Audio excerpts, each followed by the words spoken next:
कन्याकुमारी से, नमस्कार, कन्याकुमारी से कश्मीर तक यात्रा की। 4000 किलोमीटर हम चले।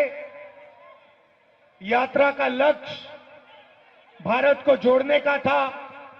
जो देश में आरएसएस और बीजेपी ने नफरत फैला रखी है, हिंसा का माहौल बना रखा है, उसके खिलाफ हमने यात्रा की। और यात्रा का बहुत अच्छा नतीजा निकला कि देश में लोगों को पता लगा कि दो विचारधाराओं के बीच में लड़ाई है। एक विचारधारा नफरत की, हिंसा की, और दूसरी विचारधारा मोहब्बत, आदर, प्रेम की। यात्रा में से नारा निकला, नफरत के बाजार में मोहब्बत की दुकान खोलनी है।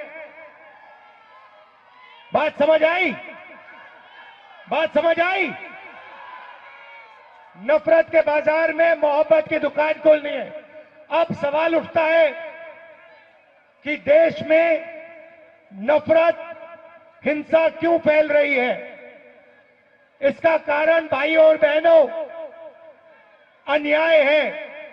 बीजेपी की सरकार, आरएसएस की विचारधारा देश में सिर्फ हिंसा और नफरत नहीं फैला रही है, वो देश में अन्याय फैला रहे हैं। मैं आपको आज 2-3 उदाहरण देना चाहता हूं। पूरा का पूरा फायदा, देश का पूरा धन 2-3 बड़े उद्योगपतियों को दिया जा रहा है। उनके नाम आप जानते हो? क्या नाम है उनका? पूरा देश जानता है। चाहे वो एयरपोर्ट्स हो, पोर्ट्स हो, इंफ्रास्ट्रक्चर हो, किसान की जमीन हो, ये सब चीजें नरेंद्र मोदी एक व्यक्ति के हवाले कर रहे हैं। नोटबंदी की, जीएसटी लागू की और देश में भयंकर बेरोजगारी फैला दी। आज इस देश में युवा चाहे भी उसको रोजगार नहीं मिल सकता, क्योंकि सारे छोटे उद्योग, स्मॉल और medium business, public sector unit BJP ने खत्म कर दिए हैं, रद्द कर दिए हैं।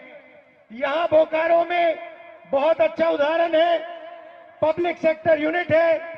यहां पे जितना रोजगार लोकल लोगों को मिलना चाहिए वो नहीं मिलता, और कॉन्ट्रैक्ट लेबर देश में फैलाते जा रहे हैं। मैं यहां साफ कहना चाहता हूं, मैं इस कॉन्ट्रैक्ट लेबर के खिलाफ हूं। ये कॉन्ट्रैक्ट लेबर नहीं है, ये श्रमिकों के खिलाफ अन्याय हो रहा है। तो चाहे वो किसान हो, चाहे वो मजदूर हो, चाहे वो युवा हो, सबके खिलाफ बीजेपी की सरकार अन्याय कर रही है। सिर्फ आर्थिक अन्याय नहीं, सामाजिक अन्याय। आदिवासियों की जमीन छीनी जाती है, उनको अपना हक नहीं दिया जाता। दलितों को दबाया जाता है, और ओबीसी वर्ग जो है उनका जो हक है, हाँ अभी आएंगे आपके पास, आ जाइए, ऊपर आ जाइए।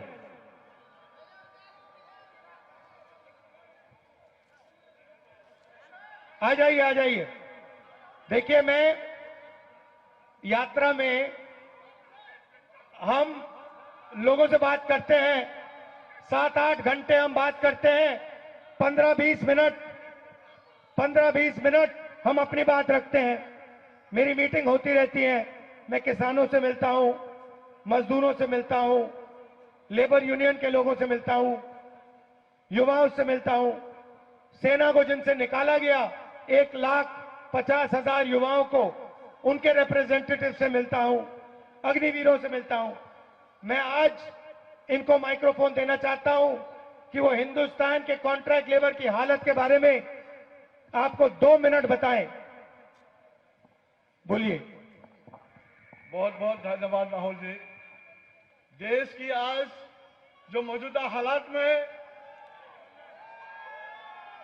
100% मजदूरों का में 98% ठेका मजदूर काम करते हैं, जिसका संख्या देश में 50 करोड़ से भी अधिक है, लेकिन उसका हालात सबसे बदतर से बदतर हो जा रहा है। जो कांग्रेस का टाइम में 1923 में जो कानून बना कॉम्पेंसेशन एक्ट, 1926 में जो ट्रेड यूनियन एक्ट, 1937 में जो पेमेंट ऑफ वेजेस एक्ट, देश का आजादी का पहला दिन 1947 में इंडस्ट्रियल डिस्प्यूट एक्ट बनाया, मिनिमम वेजेस एक्ट बनाया, बोनस एक्ट बनाया, समान काम का समान वेतन बनाया। लेकिन आज मोदी सरकार ने इस तमाम कानून को ध्वजिया उड़ा के नया कानून लाया, जो कॉर्पोरेट का पूंजीपतियों का हक में दे दिया, करोड़ों करोड़ों मजदूरों को असहाय बेबस उनको अन्याय में डाल दिया। आज राहुल जी झारखंड में आया, स्वागत है। जो करोड़ों करोड़ जो मजदूर है, ठेका मजदूर है, उनका जो अन्याय हो रहा है, उनको न्याय में लाने उनसे आग्रह है, उनसे इंश्योर करने के लिए उनसे बहुत बहुत धन्यवाद है। भैया आप मुझे एक बात बताओ, आप नहीं सुनिए सुनिए, आप मुझे एक बात बताओ, मुझे ये बात समझ नहीं आती है। देखिए, आप लेबर की आवाज हो, आपने मजदूरों के लिए काम किया, आपने मुझे बताया कि 30-40 साल आपने काम किया। आप मुझे बताइए, ये जो मीडिया वाले हैं, आपकी बात कभी क्यों नहीं रखते? आपको मीडिया में देश कभी देख नहीं पाता, मजदूरों की आवाज नहीं आती, किसानों की आवाज नहीं आती, बेरोजगार युवाओं की आवाज नहीं आती। आप देश को बताइए कि मजदूरों की आवाज मीडिया पे, टेलीविजन पे क्यों नहीं आती? मजदूर देश का निर्माण का है, मजदूर देश को बनाया है, निर्माण किया है। अब मजदूरों का, मेहनत का, जनता का जो आवाज है, उस आवाज को उठाने का जिम्मेवारी मीडिया का है। लेकिन मीडिया कॉर्पोरेट घराना का ही हिफाजत में, उनका ही कारण, उनके लिए ही प्रबंधन और सरकार लिए काम करते हैं। उसी ने गरीब मेहनत कश मजदूरों का आवाज को ना उठा के उनका साथ अन्याय किया जा रहा है। बिल्कुल, इसीलिए मैंने आपको यहां खड़ा किया है कि वो मजबूर, उनको चॉइस ना मिले, वो अब आपको दिखाना पड़ेगा। इसलिए मैंने आपको यहां खड़ा किया।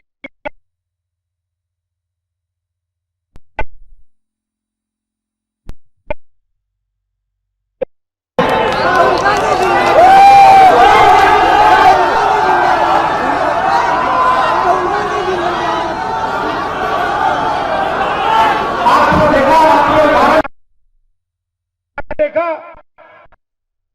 इसका समर्थन को लगेगी।